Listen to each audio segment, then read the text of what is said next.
জামা কাপড় বানালে কি ডিজাইন ছাড়া চলে বলুন? হ্যালো ভিউয়ার্স, আসসালামু আলাইকুম। Welcome back to my channel Himars fashion. আশা করি যে যেখান থেকেই আমার ভিডিওতে জয়েন হয়েছেন সবাই ভালো আছেন। আলহামদুলিল্লাহ, আমিও ভালো আছি। তবে চলুন আজকের ভিডিওটি শুরু করা যাক।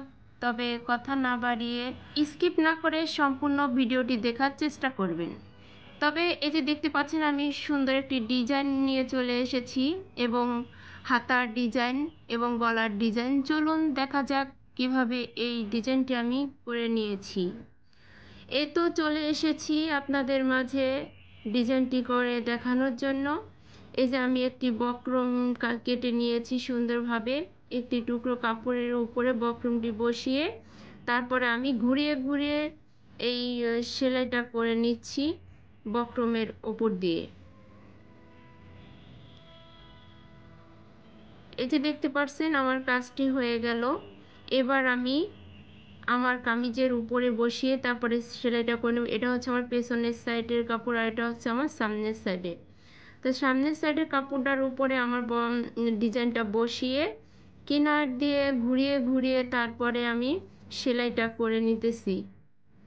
এটা কিন্তু বক্রমের উপর দিয়ে আমি সেলাই করতেছি না, বক্রমের সাইড দিয়ে আমি সেলাইটা করে নিচ্ছি।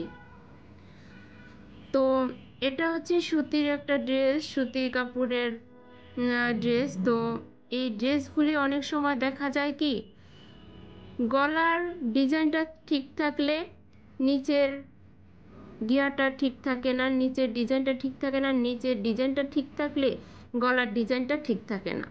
আমার এই কামিজটির দশা হয়েছে তাই, গলার ডিজাইনটা ঠিক নেই, নিচের ডিজাইনটা ঠিক আছে।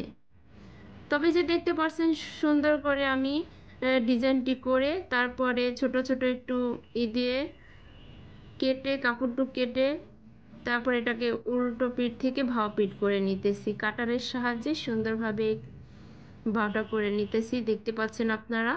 একটু ফলো করলেই অবশ্যই বুঝতে পারবেন। এই যে দেখতে পাচ্ছেন আমার কাজটা হয়ে গেল।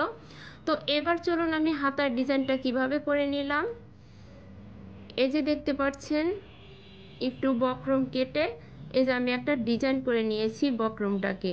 তারপরে একটি কাপড়ের উপরে বিছিয়ে তারপরে একটি চাপ সিলি দিয়ে তারপরে এক কালারের আরেকটি কাপড় নিচে বসিয়ে ঘুরিয়ে ঘুরিয়ে চারো কিনার দিয়ে আমি সেলাই করে নিচ্ছি।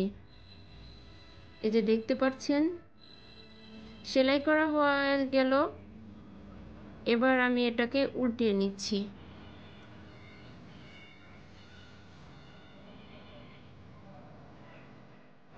তো এই যে দেখেন উল্টানো হয়ে গেল। তবে আমার হাতার কাপড়ের উপরে ডিজাইনটাকে রেখে তারপরে আমি সেলাইটা উপরে সেলাই করে নিচ্ছি। এই যে দেখতে পাচ্ছেন, আপনারা একটু ফলো করবেন, অবশ্যই বুঝতে পারবেন যে কিভাবে আমি কাজটি করেছি। যারা সেলাই কাজ করেন তারা অবশ্যই দেখলে বুঝতে পারবেন।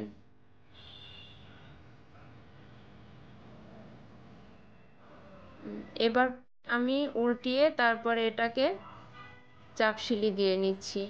এটা উল্টো পিঠ থেকে আমার সেলাইটা করা হচ্ছে। এই যে এবার ভাগ করে নিলাম।